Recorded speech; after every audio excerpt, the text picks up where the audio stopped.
데살로니가전서 14번째 강의 시간으로 이 여러 말로 서로 위로하라. 이 여러 말로 서로 위로하라. 이런 제목으로 말씀을 전하도록 하겠습니다. 데살로니가 교회 성도들의 근심 가운데 하나가 사람이 죽고 난 다음에는 어떻게 되느냐 하는 문제였습니다. 데살로니가 교회의 성도들은 자신들의 사랑하는 가족들이나 지체들이 죽는 모습을 보면서 그것이 박해로 인한 것이든 자연스러운 죽음이든 죽음에 대해서 지나치게 슬퍼하는 경향을 보이고 있었습니다. 사도는 이 부분을 염려하고 있었던 거죠.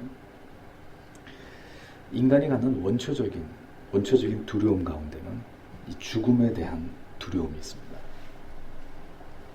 그 두려움은 죽음 이후의 사후 세계에 대한 무지에서 비롯되는 것이죠.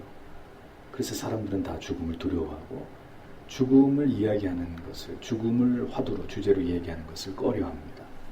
별로 말하고 싶지 않은 유쾌한 주제가 아니기 때문에. 그러나 죽음 그 이후에 분명한 내세를 우리 그리스도인들처럼 이것을 바르게 이해하게 되면 사후에 대한 무지에서 비롯되는 두려움들에서 우리는 해방될 수 있습니다. 모르기 때문에, 죽은 이유를 모르기 때문에 두려운 것이거든요. 이런 죽음 그 이후의 문제에 대한 지식과 소망은, 그래서 사도가 이 번장 끝에서 설명하는 바와 같이, 그래서 이러한 말들을 자주 성도님들이 서로 대화하고 이러한 주제에 대해서 이야기하고 죽음 이후에 우리의 소망에 대해서 이야기하는 것을 통해서 서로를 자꾸 위로하고 이 주제를 자꾸 상기시키면서 깨어있는 신앙생활을 하기 위해서 노력하지 않으면 안 된다. 이런 말을 그래서 하고 있는 거죠. 자꾸 성도의 죽음, 가족들의 죽음에 대해서 데살로니가 교회 성도들이 두려워하고 그 죽음 이후를 걱정하니까 이제부터 하는 얘기를 잘 듣고 죽음 이후에 이 소망들을 자주자주 얘기하면서 죽음에 대해서 더 이상 두려워하거나 슬퍼하지 말아라. 그런 의도에서 데살로니가전서 4장 이 마지막에 말씀 본문이 기록되어 있는 것입니다. 자, 죽음 이후에 사도는 데살로니가 교회 성도들에게 죽음 이후에 대해서 뭐라고 말씀하고 있느냐. 13절을 보면, 그러나 형제들이여 잠든 자들에 관하여 여러분이 모르는 것을 우리는 원하지 않습니다. 이는 여러분이 소망 없는 다른 사람들처럼 슬퍼하지 않게 하기 위함입니다. 라고 분명하게 얘기합니다.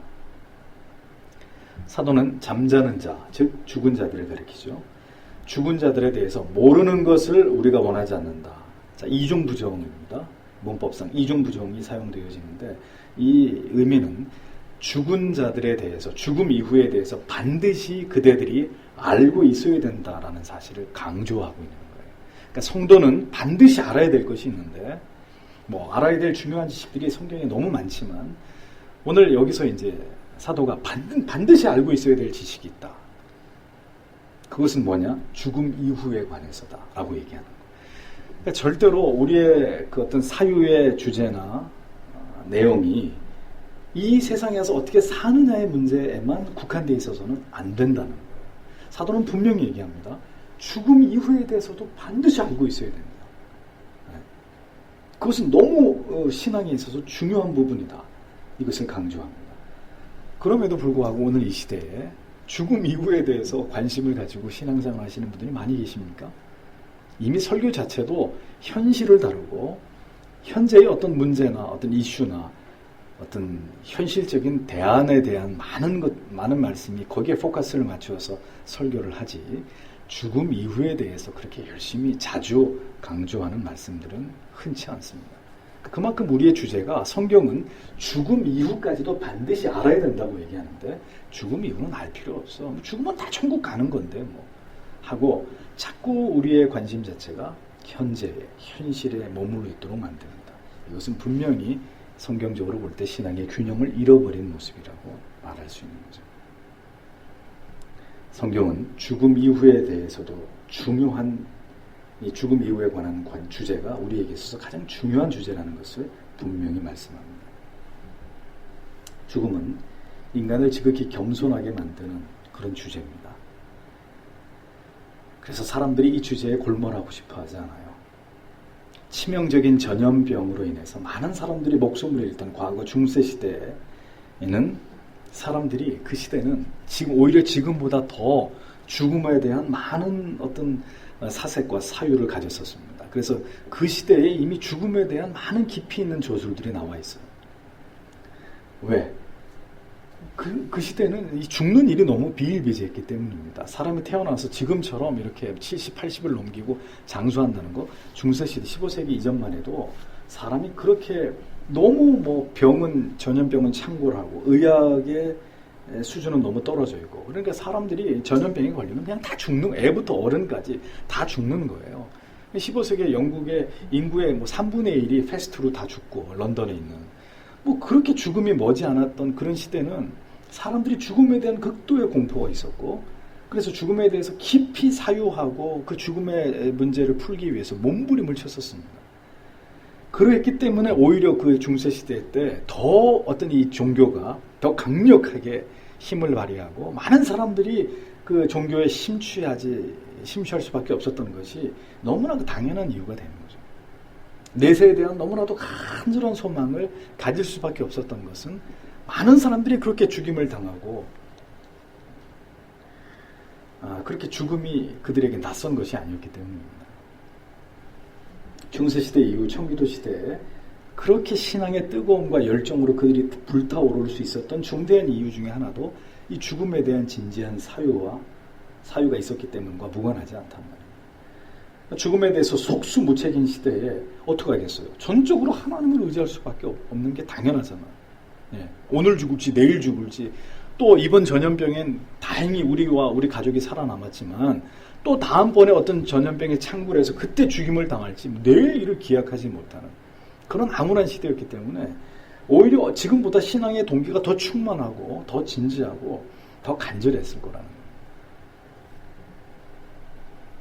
언제나 하나님의 자비와 긍휼을 구하고 자신들의 생명을 언제나 하나님께 의탁하던 시대, 그렇게 할 수밖에 없었던 시대의 신앙은 그래서 지금보다 훨씬 더 뜨거울 수밖에 없었고요, 진지할 수밖에 없었고 열렬할 수밖에 없었던 거예요. 그러니까 똑같은 시대를 사는데 우리보다도 북한에 있는 사람들이 더 열렬한 게 왜 그래요? 생명의 위기를 그들은 매 순간 느끼고 있으니까. 왜? 예수 믿는다는 이유 때문에. 만약에 우리도 똑같은 상황이 있다면 아마 우리의 신앙도 지금보다 몇 배는 더 열렬하고 진지하고 뜨거울지 몰라요.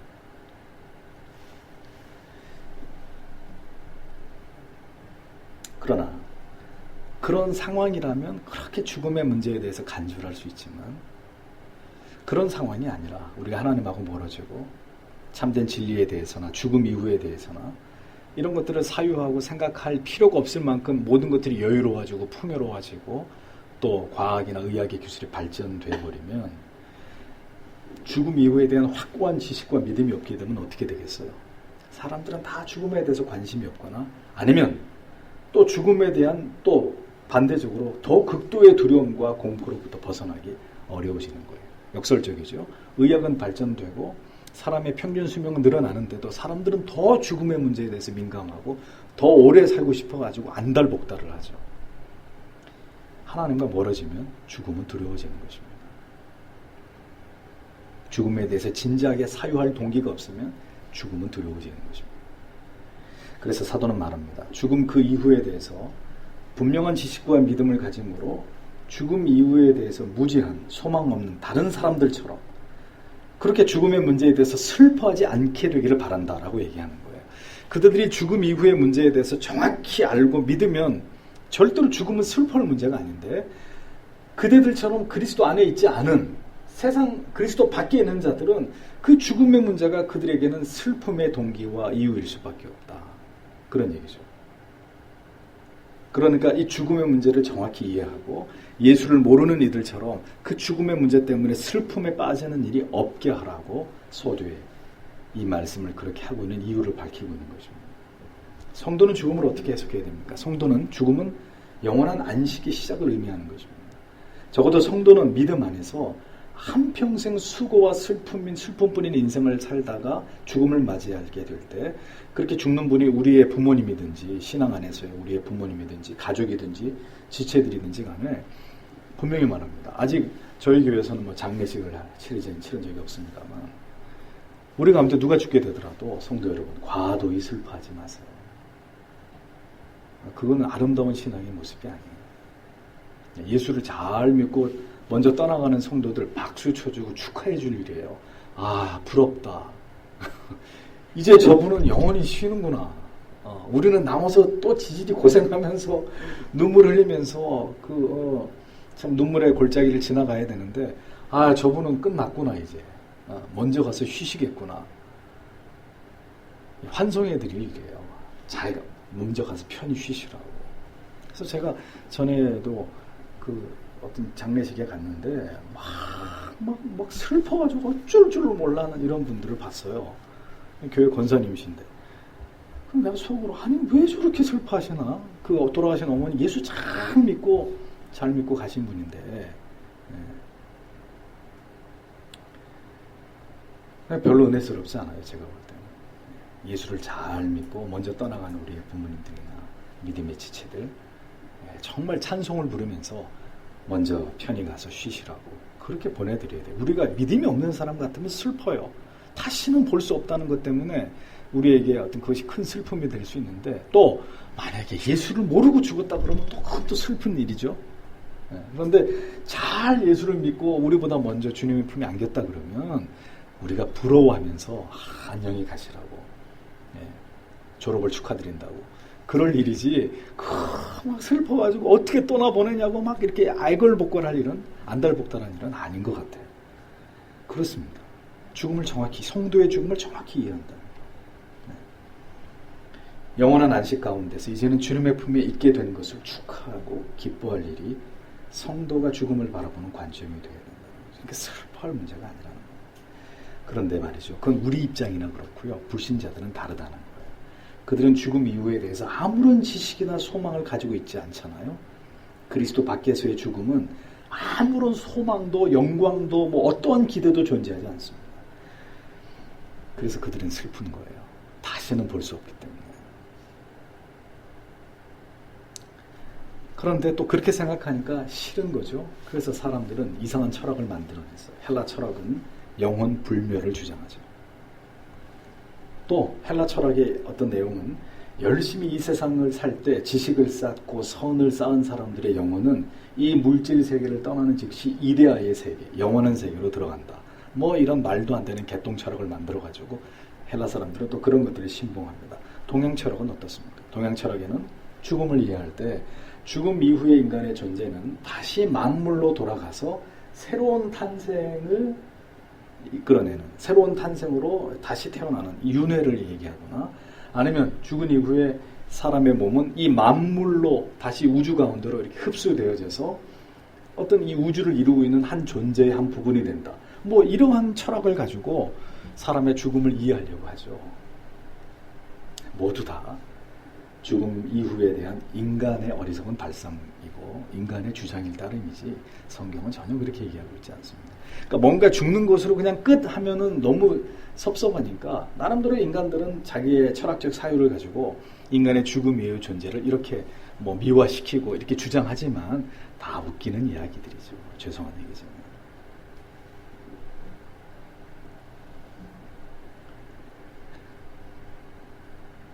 오직 예수 그리스도 밖의 영혼들에게는 영원한 지옥의 고통과 심판만이 존재할 따름입니다. 죽음 이후는. 그러니까 두려워해야 될 일이 있다면 우리의 영혼이 영원히 지옥 불못에서 고통을 당하게 될 것. 우리가 두려워해야 된다면 그 두려움이에요.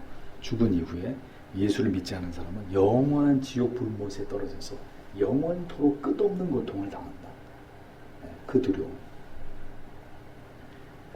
죽음 이후에 대한 올바른 성경적인 지식과 확신은 이렇게 죽음으로 말미암은 모든 슬픔에서 우리를 해방시켜 줍니다. 그것이 나의 죽음이라고 해도 말이죠. 그래서 여러분들이 죽음에 대한 문제를 여러분 자신에게 질문해 봤을 때 난 죽음이 전혀 두렵지 않다. 오히려 그렇다고 빨리 하나님 데려가서 이렇게 하는 것도 웃기죠. 뭐 한 거 있다고 빨리 데려가 달라 그래. 그것도 우습지만 열심히 살아야 되지만 주님이 살게 할 때까지는 최선을 다해 살아야 되지만 신자는 죽음의 문제에 대해서 그거 그렇게 두려워하고 막 불안해하고 이럴 이유가 없는 것입니다. 그래서 따라서 여러분들이 이런 설교를 들으면서도 나는 죽을 준비가 됐는가? 난 죽음이 두렵지 않은가? 죽음이 슬픔의 이유가 아닌가? 할 때 전혀 나는 그 죽는 날 정말 나를 기다리시는 주님의 품에 안겨서 내가 궁극에 내가 맛보고자 했던 그 구원의 끝을, 그 영화를 나는 맛보게 될 것이다. 오히려 그런 마음이 지금 여러분 마음을 더 많이 차지하고 있다면 여러분들은 분명한 믿음의 길로 가고 있다는 거예요. 왜 제가 이런 말씀을 드리냐면 교회 안에 아직도 많은 성도님들이 죽음에 대해서 답을 찾지 못하고 있어요. 죽음에 대해서 준비됐냐고 물어보면 여전히 두렵고 여전히 준비되어 있지 않고 여전히 죽음 이후에 대해서 모르겠다고 이렇게 대답하시는 분들이 적지 않다는 겁니다. 제 말이 거짓말 같으면 주변에 교회 다니시는 분들한테 물어보세요. 그분들의 내세관에 대해서 물어보세요. 사도는 그리스도의 재림 이전에 죽은 자들의 문제를 소상히 이야기하면서 성도들로 하여금 이 죽음의 공포와 슬픔의 문제로부터 초월하기를 원하고 있었습니다. 데살로니가 교회의 성도들은 어떻게 해서라도 그들이 살아있을 때 주님의 재림을 보아야 그 영광에 참여할 것이라는 잘못된 지식을 가지고 있었습니다. 따라서 사도는 결코 이런 생각은 성경적이지 않고 근거 없는 생각들이고 오히려 그리스도의 재림 전에 죽음을 맞이하게 된 자들이 주님이 이 땅에 재림하실 때 더 먼저 부활하고 더 먼저 그 영광에 참여하게 된다는 사실을 이야기해 주면서 그들의 잘못된 생각을 교정하고 있었습니다. 14절을 보면 참으로 우리가 예수께서 죽으셨다가 일어나셨다는 것을 믿는다면 마찬가지로 하나님께서 예수를 통하여 잠든 자들을 그와 함께 인도하실 것입니다. 이렇게 얘기합니다. 앞의 절과 이어서 왜냐하면 이 헬라어 성경이에요. 헬라어 성경을 한글로 번역하는 가운데 가장 많이 이렇게 문제가 되는 부분이 가르라고 하는 접속사, 왜냐하면이라는 뜻인데 다 생략되어 있어요. 한글 성경이. 그래서 사실 앞의 구절과 굉장히 밀접한 연관이 있는 구절인데도 전혀 앞의 구절과 상관없는 구절처럼 이해되는데 이건 지금 한글 성경의 가장 큰 오류 중에 하나입니다. 역시 이 구절도 가르라는 접속사와 연결되어 있어요. 13절과 14절이. 그래서 왜냐하면이라는 이 앞에 접속사 생략되어 있는 이 구절은 성도가 왜 죽음에 대해서 슬퍼하지 말아야 되는 이유를 14절에서 밝히는 거거든요. 그래서 우리가 예수 그리스도의 죽음과 부활하심을 믿는다면 동일하게 우리 또한 하나님께서 잠자고 있는 자들을 다시 그리스도처럼 부활시키기 위해서 그들 가운데 찾아오게 될 거라는 걸 믿어야 된다. 지금 그런 논리로 사도가 이야기를 하고 있는 것입니다. 그런데 오늘 성경을 잘 보시면 13절에도 14절에도 성경은 성도의 죽음을 죽음이라고 표현하지 않고 있다는 겁니다. 뭐라고 표현하고 있죠? 계속 자는 것, 잠자는 것이라고 거듭 설명하고 있습니다. 그러니 성경적 관점은 그리스도 재림 이전에 죽는 죽음은 죽음이 아니라는 거예요. 뭐예요? 잠깐 자고 있는 거라는 거예요. 그리고 주님이 오셔서 일어나, 얘들아 이제 일어나야지 하면 일어나야 되는 거예요. 그러니까 죽음에 대한 성경의 개념은 우리가 생각하는 것처럼 죽음은 끝이다, 절망이다, 슬픔이다, 잊혀지는 것이다, 소멸이다가 아니라 성경은 성도의 죽음에 대해서 이렇게 정의합니다. 자는 것이다. 아시겠습니까? 앞으로 그러니까 죽는다는 얘기하지 마세요. 그 성도님 어떻게 됐어? 주무셔. 그 권사님 먼저 가서 주무셔. 그 장로님, 그 목사님 먼저 좀 홀골 주무시고 계셔. 나중에 우리랑 같이 일어나실 거야. 이게 성경적인 그 죽음에 대한 이 올바른 이해라는 거예요. 재림 전까지는 다 잠자고 있는 거예요. 잠자고 있는 거예요. 쉬고 있는 거예요. 자는 건 쉬는 거잖아요. 얼마나 좋아요. 우리 아들한테 세상에서 제일 좋은 게 뭐냐? 자는 거예요. 쉬는 거란 말이에요. 아무 생각 없이 자는 거란 말이에요. 얼마나 좋아요. 성도는 죽는 게 아니에요. 자고 있는 거예요. 주님이 깨우실 때까지. 이것이 죽음에 대한 성도의 올바른 이해라는 걸 먼저 기억하셔야 됩니다. 그래서 예수 안에서 잠든 자들, 먼저 잠든 자들, 때가 되면 그리스도께서 다시 부활하신 것처럼 하나님이 친히 그들의 영혼을 데리러 오신다. 그들의 영혼을 깨우러 오신다. 이렇게 사도가 성도의 죽음에 대해서 이렇게 아름답게 표현하고 있다는 것이 얼마나 감사합니까? 그러므로 죽음은 성도로서의 완성을 의미하는 것이다. 잊어버리지 마십시오. 왜 그렇습니까? 그리스도께서도 죽음과 부활하심을 경험하시고 영광스러운 하나님의 우편 보좌에 앉아 계시잖아요. 따라서 성도도 그 영광의 자리에 가기 위해선 반드시 뭘 거쳐야 되는 거예요? 죽어야 되는 거예요. 반드시 죽어야 다시 부활하는 은총 속에서 비로소 완전한 성도로 다시 태어나는 것입니다. 그런데 죽음이 왜 두려워요? 죽음이 왜 꺼려져요? 그럴 이유가 없는 거죠. 마치 나비가 누에고지 속에서 다시 나비로 태어나듯이 성도에게 죽음은 부활의 영광으로 나아가기 위한 필수 불가결한 관문이란 말이에요.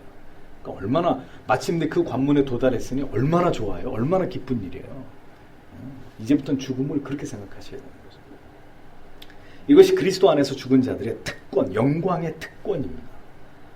자, 그러면 우리는 절대로 이제부터는 죽음을 두려워할 이유가 충분한 것이죠. 하나님께서 잘 보세요. 모든 자들을 데리러 오시지 않습니다. 오직 그리스도 안에서 죽은 자들만 데리러 오십니다. 다시 말해서 예수 그리스도와 접붙여진 자들만 깨어나서 다시 영원히 이제 천국에 거하게 되는 영광을 누리게 되는 거예요. 그래서 누가 띵동하고 나를 안 깨워주면은 여러분은 영원히 다시 깨어나겠지만 다시 깨어나는 곳은 어디가 되는 거예요? 지옥의 불못이 되는 거예요. 근데 누군가 내 영혼을 탁 하고 깨워서 눈을 딱 떴는데 찬란한 영광의 빛 가운데 우리가 거하게 되면 여러분들은 천국의 자녀들이 되는 것이죠. 얼마나 감사한 일이에요. 잘 깨어나야 될 텐데 말이죠. 구원의 완성이 이루어지는 시점은 바로 그리스도의 재림의 때다라는 것을 성경은 거듭 강조합니다. 성도의 죽음은 바로 그리스도의 품에 하나님의 부르심에 나아갈 수 있는 길이다. 이것이 성경이 우리에게 가르치는 성도의 죽음입니다. 그래서 사도는 앞에서 논한 바 그리스도의 재림 이전에 죽은 자들과 그 재림의 시기까지 살아있었던 자들에 관해서 다시 말씀드립니다. 데살로니가 교회 성도들이 가지고 있었던 오해를 수정하고 있습니다. 그래서 15절이 그것을 더 자세히 설명한 내용입니다. 참으로 이것을 우리가 여호와의 말씀 안에서 여러분에게 말합니다. 우리가 주님께서 오실 때까지 살아남아 있어도 잠자는 자들보다 결코 앞서지 못할 것입니다. 앞서 말씀드린 대로요. 살아있어서 주님의 재림을 맞이해야 더 영광스러울 것이다. 죽어서 그리스도의 재림을 맞이하는 자보다.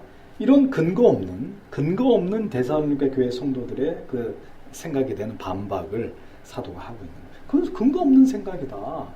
오히려 먼저 죽은 자들이 우리보다 살아서 그리스도의 재림을 맞이한 우리보다 더 먼저 영광에 참여하게 된다. 그러니까 그런 근거 없는 것 때문에 뭐 언제 죽어야 되는 문제 때문에 그렇게 근심하지 말라는 거죠.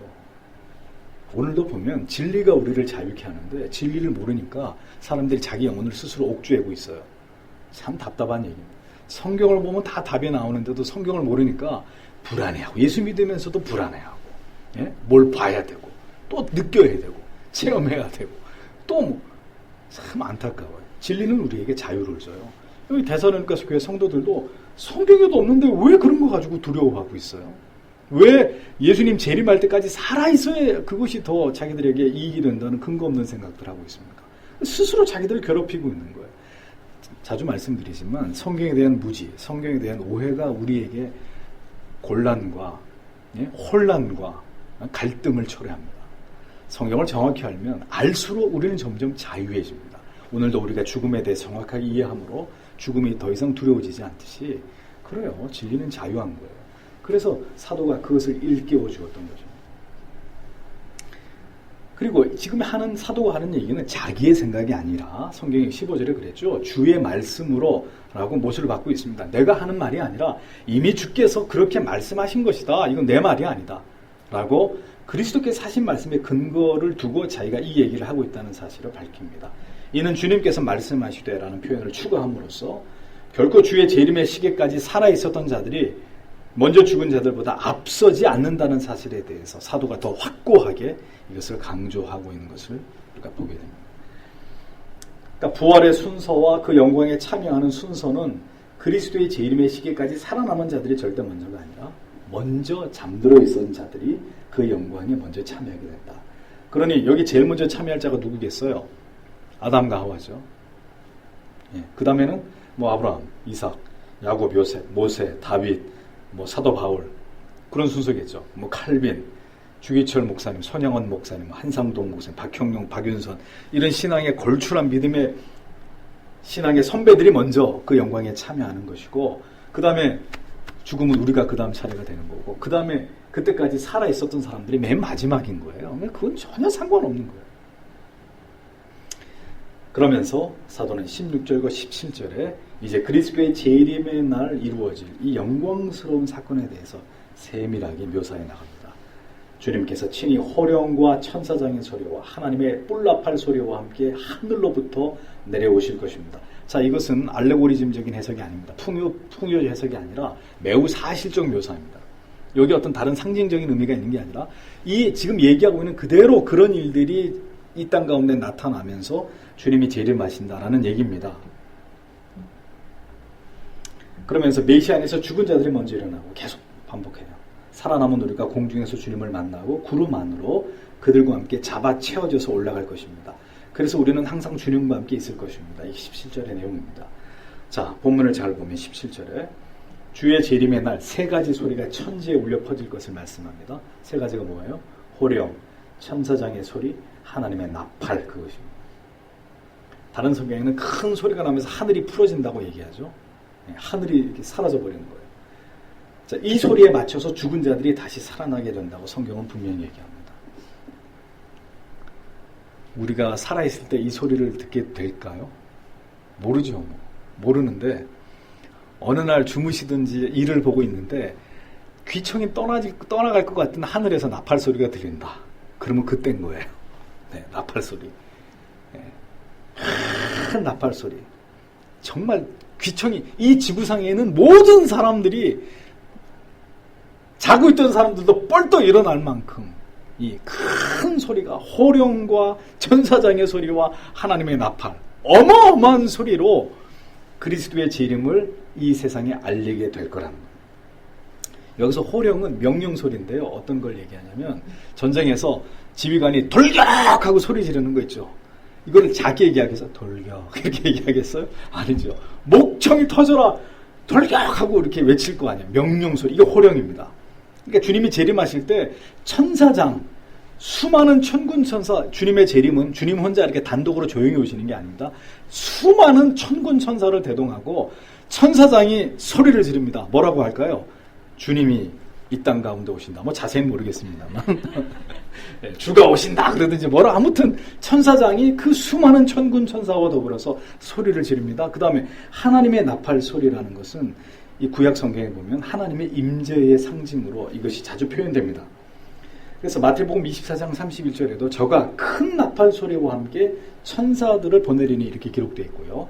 고린도전서 15장 51절에도 마지막 나팔 소리라고 묘사하고 계시록 11장 15절에도 천사가 나팔을 불매 계속 나팔 얘기가 나오는데 이것은 그리스도의 재림의 시기에 하나님의 임재가 함께 어떤 형태로든 하나님의 임재가 함께할 것이라는 중요한 말씀입니다.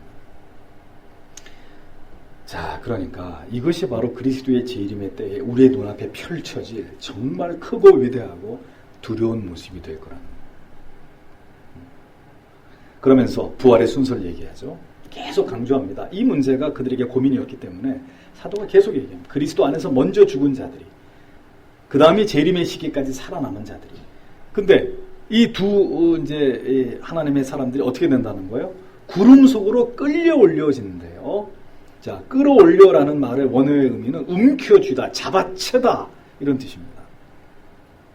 굉장히 사실적인 묘사를 하고 있습니다. 그러니까 어떻게 되냐면은 먼저 이 땅에서 죽은 자들이 부활하고요. 그래서 공중으로 이렇게 들림을 받고 그 다음에 그때까지 살아있었던 그게 만약에 우리가 된다면 우리는 잘 보세요. 이거 아셨어요? 우리가 땅에서 주님의 재림을 보지 않아요. 더 아주 드라마틱한 일입니다.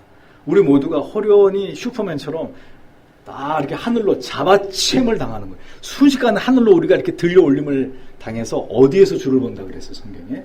공중에서 주를 본다. 아, 기가 막히지 않습니까? 우리가 하나님 앞에 잡아챔을 당해가지고 순식간에 이 땅으로부터 불림을 받아서 그 공중에서 구름 속에서 주님의 오심을 영접하면서 그 길로 우리는 새하늘과 새 땅으로 들어가는 거예요. 그것이 주님의 재림의 시기에 우리의 눈앞에 우리가 경험하게 될 일이라고 사도는 그것을 우리에게 가르쳐주고 있습니다. 참, 기가 막힌 말씀입니다. 우리의 궁극의 구원이 완성되는 시점, 그 절정, 하이라이트입니다. 마침내 우리의 본향에 당도하게 되는 그 영광스러움을 성경은 이렇게 매우 사실적으로 묘사하고 있습니다. 성도 여러분, 이것을 믿는 자들이 참으로 복된 자가 아닙니까? 이것을 믿고 이것을 바라보는 자들이 이 세상에서 가장 복을 받은 사람입니다. 영원히 항상 주와 함께 있게 될 자들, 그들이 바로 성도란 말이에요. 얼마나 감격스럽고 감사한 말씀입니까? 단, 그 성도 안에 들어가려면 이 땅에서의 삶이 어떠해야 되겠습니까? 이 땅에서 그렇게 그날을 사모하고 그 주님과 함께 있기를 좋아해야 되겠죠. 근데 그게 아니라면 그게 아니라면 어떻게 해요? 그렇게 주님과 함께, 주님의 말씀과 함께 교회를 사랑하고 주의 지체들을 사랑하는 자들이어야 그 영광에 참여하게 되지 않을까요? 네. 지금 그런 마음이 있어야 돼요. 지금은 그런 마음이 없는데 그날 내가 공중으로 들림 받아서 주님을 영접하게 되겠. 글쎄요. 이게 무슨 개꿈도 아니고 언제나 깊은 기도 가운데 이 세상과 동떨어진 고요함 속에서 주님을 배우기를 즐거워하고 그렇게 주님 앞에 간절히 마음을 토하고 기도하는 것을 기뻐하는 사람들이라야 이러한 영광스러운 그리스도의 재림에 참여하는 영광이 있는 거지. 그런 것과 담쌓고 살면서 그럴 줄 믿습니다. 그러면 제일 크게 아멘 그런다고 그분이 주님의 재림에 동참하는 건 아니란 말이죠. 그렇습니다. 언제나 주를 배우기를 기뻐하고 그날을 기다리고 주님, 내 인생의 궁극의 행복은 주님을 배우는 그날입니다. 변함없는 마음의 고백이 있고 그것을 사모하는 마음이 늘 이 안에 가득한 사람이라야 정말 우리가 살아서 주의 재림을 보든 죽어서 다시 주님의 호령 소리에 깨어나서 주의 재림에 참여하게 되든 그날이 우리에게 최대의 기쁨의 날이 되고 영광의 날이 되는 것이지, 이 땅에 살 때 이러한 정서도 없고 이러한 그리움도 없고 이러한 기대감이라고 눈꼽만큼도 없었던 사람들이 뭘 주님의 재림을 기다리고 그런 영광을 생각하고 그것에 대한 확신이 있고 그렇게 되겠냐는 거죠. 앞뒤가 안 맞는 얘기죠.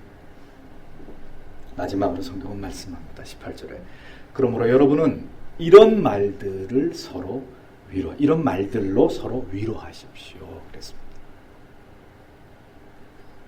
재림시까지 살아있는 것이나 먼저 죽는 것이나 이러한 것은 신앙에서 구원에서 중요한 문제가 아니니 그런 걸 가지고 염려하지 말고 주의 영광스러운 재림과 성도의 영광스러운 부활에 대한 이 소망 가득한 주제의 말씀들을 이 세상 사는 동안에 성도님들끼리 더 자주 말씀나누고 이런 주제를 더 많이 이야기하고, 그래서 우리 안에 있는 두려움을 떨쳐버리고 죽음에 대한 슬픔을 잊어버리고 참된 위로를 삼아서 주의 재림을 바라보면서 올바른 신앙생활에 정진할 것을 사도는, 성경은 오늘 우리에게 말씀하고 있는 거예요. 그러니까 더 자주 얘기하라는 거예요. 아무리 자주 이야기해도 우리의 내세에 대한 소망, 어떤 그리스도의 재림, 종말 이런 주제에 대해서 우리가 함께 대화를 나누는 것은 아무리 자주 해도 이것은 과하지 않다는 것입니다. 오히려 이런 이야기를 자주 해서 서로 위로를 삼고 힘을 얻고 부활신앙으로 무장하고 내세신앙으로 충만케 하는, 그것이 우리의 중요한 대화의 주제가 되어야 된다고 사도는 가르치고 있습니다. 제가 여러분에게 다른 어떤 주제보다도 여러분에게 죄에 대해서, 고난에 대해서, 죽음과 그 이후의 내세에 대한 주제를 제가 자주 강론하는 이유는 제가 하고 싶어서 하는 게 아니에요. 성경에서 그렇게 하라 그랬기 때문입니다. 이런 말로, 이 여러 말로 서로 위로하라.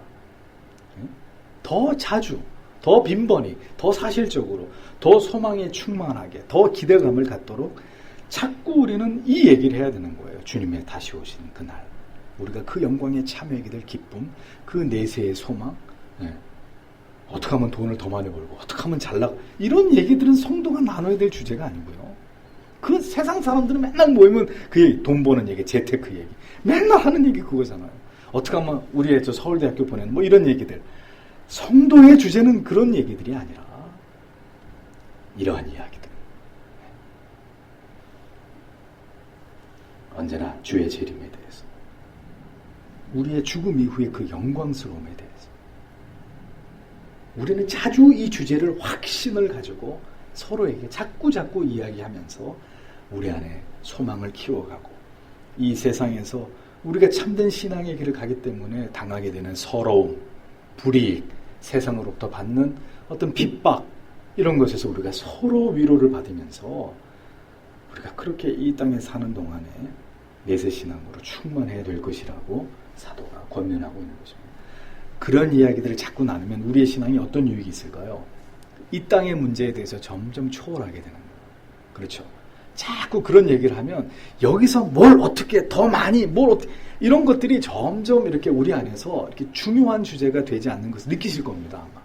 전에 교회 다닐 때는 그냥 더 옆에 사람들이 어떻게 사는지에 대해서 끊임없이 서로 비교하고 그것 때문에 시험 들고 실족하고 막 그랬는데 이제 저희 교회에 오셔서 여러분들이 계속 이런 말씀을 들을 때는 뭐 여기서 사는 건 그렇게 중요한 문제가 아닌 게 되고 점점 이 땅의 문제에 대해서 여러분들이 초연해지는 걸 느끼실 거예요.